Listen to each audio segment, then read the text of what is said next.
योगी राम सूरत कुमार की जय। सर्वं योगी राम सूरत कुमारार्पणमस्तु। பகவானுடைய பக்தர்களிடமிருந்து நிறைய மெசேஜஸ் என்று சொல்கிறோமே, செய்திகள் வந்த வண்ணம் இருக்கின்றன. அதாவது மறுபடியும் ஏதோ ஒரு 5 நிமிடமாவது ஏதாவது பகவானுடைய உபதேசமோ அல்லது ஒரு நிகழ்ச்சியோ சொல்லுங்கள், எங்களுக்கு அதற்கு தேவை இருக்கிறது. ஆக ஒரு 5 நிமிடத்தில் தினம் தினம் பகவானை பற்றி ஏதேனும் சொல்ல வேண்டும் என்ற உந்துதல் நேற்றிலிருந்து வந்திருக்கிறது. பகவானுடைய நாமத்தை சொல்லும் பொழுது நான் பார்க்கிறேன், நிறைய பேர் பாதி தூக்கத்தில் சொல்கிறார்கள். நிறைய பேர் ஏதேதோ எண்ணங்களில் சிக்கிக்கொண்டு அந்த எண்ணப்பூர்வமாக ஏதோ நாமத்தை சொல்கிறார்கள். நாம் ஒன்றை மனதில் கொள்ள வேண்டும். நாமத்தை கேட்பதற்கே நாம் புண்ணியம் செய்திருக்க வேண்டும். நமக்கு ஒரு தெய்வத்தின் நாமம் கிடைக்கிறது என்றால் அதற்கு ஏதோ புண்ணியம் செய்திருக்கிறோம் என்று அர்த்தம். அந்த புண்ணியம் செய்யாதவர்களுக்கு, பாபம் நிறைந்தவர்களுக்கு நாமத்தை கேட்கக்கூட கிடைக்காது, நாமத்தை சொல்லவும் கிடைக்காது, சொல்லவும் வராது. அவர்களால் நாமத்தை சொல்லவே முடியாது. மறுபடியும் ஏதேதோ எண்ணங்களில் மாட்டிக்கொள்வார்கள். பிறகு ஏதேதோ நடந்து கொண்டிருக்கும். நம்முடைய பகவான் சொல்கிறார், நாமத்தை சொல்லும் பொழுதெல்லாம் இந்த நாமியானவர் அந்த இடத்தில் உயிரோட்டமாய் நின்று கொண்டிருக்கிறார். அந்த நாமத்தின் உயிரோட்டமான இருப்பு இருக்கிறது. ஆக நாம் நாமத்தை சொல்லும் பொழுது அந்த நாமையினுடைய முன்னிலையில் அதை சொல்கிறோம். திரும்ப திரும்ப இதை நாம் மனதில் கொண்டு வர வேண்டும். எனக்கு நாமம் சொல்ல கிடைத்திருக்கிறது, எப்பேற்பட்ட பாக்கியம். நான் ஏதோ புண்ணியம் செய்திருக்க வேண்டும், அதனால் இந்த நிமிடம் என்னால் நாமத்தை சொல்ல முடிகிறது.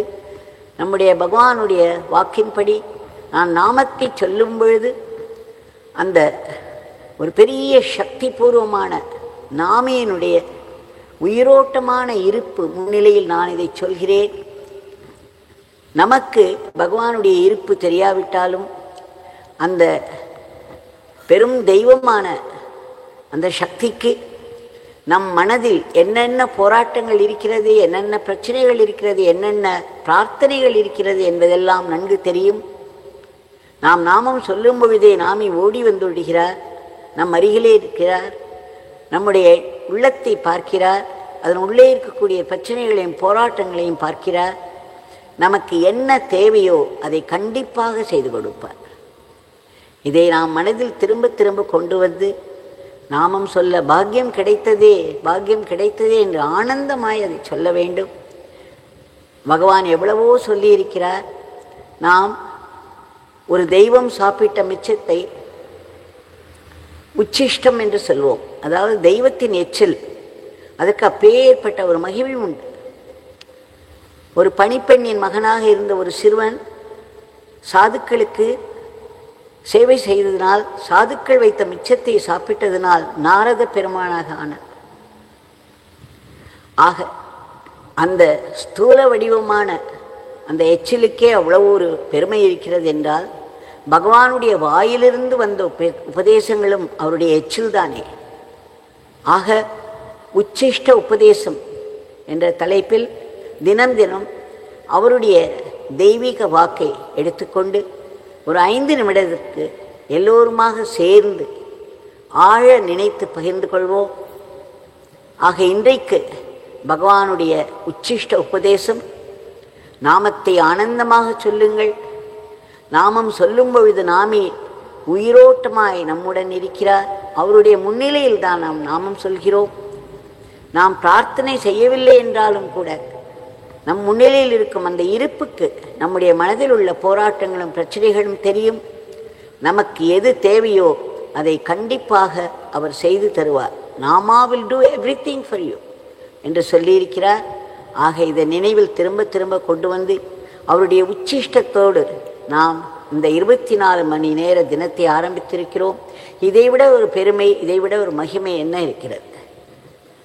ஜெய் யோகி Ram Sarathkumar. Whatever exists is one life, unity. Nothing is separate, nothing isolated.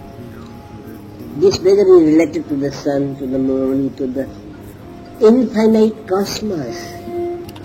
This beggar is not limited to this spot.